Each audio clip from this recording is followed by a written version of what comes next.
ಆಗ್ತದೇನು? ಪರುಷದಾಗಿನಿಯನ್ನ ಕೊಡಲಿಯಿಂದೊಯ್ದರೆ ಕೊಡಲಿಯು ಪರುಷವಾಗಿತ್ತು ನೋಡ ಅಂತ ಹೇಳ್ತಾರೆ ಚನ್ನಬಸವನವರು ಸರ್ವಚನದಲ್ಲಿ. ಪರುಷದ ಗಿನಿಯನ್ನ ಕಬ್ಬಿಣದ ಕೊಡಲಿಯಿಂದ ಕಡಿದ್ರೆ ಹತ್ತಿದ ಕೂಡಲ ಕೊಡ್ಲಿನೂ ಪರುಷವನೇ ಆಗ್ತಿತ್ತಂತೆ. ಹಂಗೆ ಬಸವಣ್ಣನವರನ್ನ ಬಯಾಕಂತ ಬಂದವರೇನೆ ಬಸವಣ್ಣನವರ ಅನುಯಾಯಿಗಳಾಗಿ ಹೋದ್ರು. ಬಸವಣ್ಣನ ಮನೆಗೆ ಕದ್ಯಾಕಂತ ಬಂದವರೇ ಬಸವಣ್ಣನ ಅನುಯಾಯಿಗಳಾಗಿ ಹೋದ್ರು. ಬಸವಣ್ಣನವರನ್ನ ಹೊಡ್ಯಾಕಂತ ಬಂದವರೇ ಬಸವಣ್ಣನವರ ಅನುಯಾಯಿಗಳಾಗಿ ಹೋದ್ರು. ಬಸವಣ್ಣನವರನ್ನ ಪ್ರತಿ ಹಂತ ಹಂತದಲ್ಲೂ ನಿಂದೆ ಮಾಡಿದಂತಹ ಕೊಂಡಿ ಮಂಚನನ ಹೆಂಡತಿ ಲಕ್ಷ್ಮಮ್ಮ ಬಸವನನ ಕುರಿತು ವಚನ ಬರೀತಾಳೆ. ಬಸವನನ ಜೊತೆಯಲ್ಲಿ ಕಲ್ಯಾಣದಲ್ಲಿ ಇರ್ತಾಳೆ. ಅಂತಹ ಅಮೂಲಾಗ್ರ ಚರಿತ ನಿರ್ಮಲಾಂತ ನಿರ್ಮಲ ಬಸವಣ್ಣ. ಸುಮ್ಮನೆ ಎಲ್ಲ ಕಲ್ಲಿನಂತೆ ಪಶು ಆ ರತ್ನ ಇದೆ ಅಂದ್ರೆ ಅದು ಎಲ್ಲ ಕಲ್ಲಲ್ಲಪ್ಪ. ಕಲ್ಲಿಗೆ ಅದನ್ನು ಮುಚ್ಚಿದ್ರೆ ಅದು ರತ್ನ ಆಗ್ತದೆ.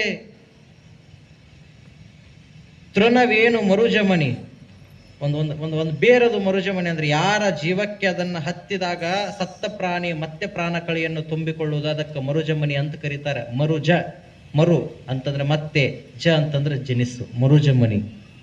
ಅದು ಎಲ್ಲ ಗಿಡದ ಬೇರಿನ ತೊಗಟೆ ಅಂತ ಇರ್ತದಂತ ಮಾತ್ರಕ್ಕೆ ಅದು ಎಲ್ಲದಂತ ತೊಗಟೆಯೇನೋ ಅಲ್ಲ. ತೊಗಟೆಯಾದ ವಸ್ತುವನ್ನೇ ಮತ್ತೆ ಚಿಗುರಿಸುವಂತಹ ಶಕ್ತಿ ಮರುಜಮನಿಗಿರ್ತದೆ.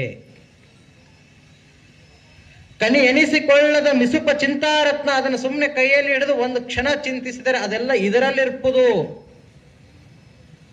ಅಂದ ಮಾತ್ರಕ್ಕೆ ಅದು ಎಲ್ಲದರಂಗೆ ಮಿಸುಪ ಚಿಂತಾರತ್ನ. ಖನಿಯ ಕಲ್ಲು ಏನದು?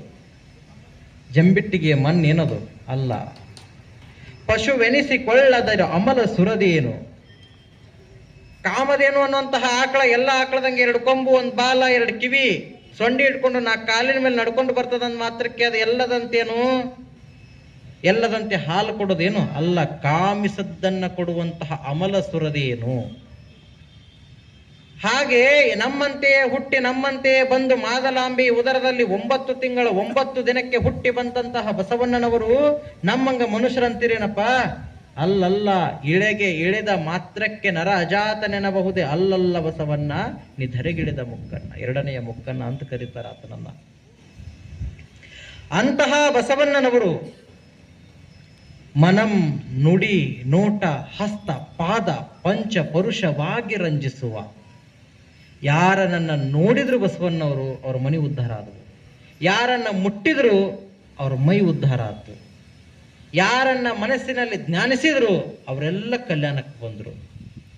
ಪಂಚ ಪರುಷ ಯಾರ ಮನೆಯಲ್ಲಿ ಹೋಗಿ ಪಾದ ಇಟ್ಟ ಅದೇ ಅವಿಮುಕ್ತ ಕ್ಷೇತ್ರ ಆಯಿತು. ಅಂಥವರು ಬಸವಣ್ಣವರು.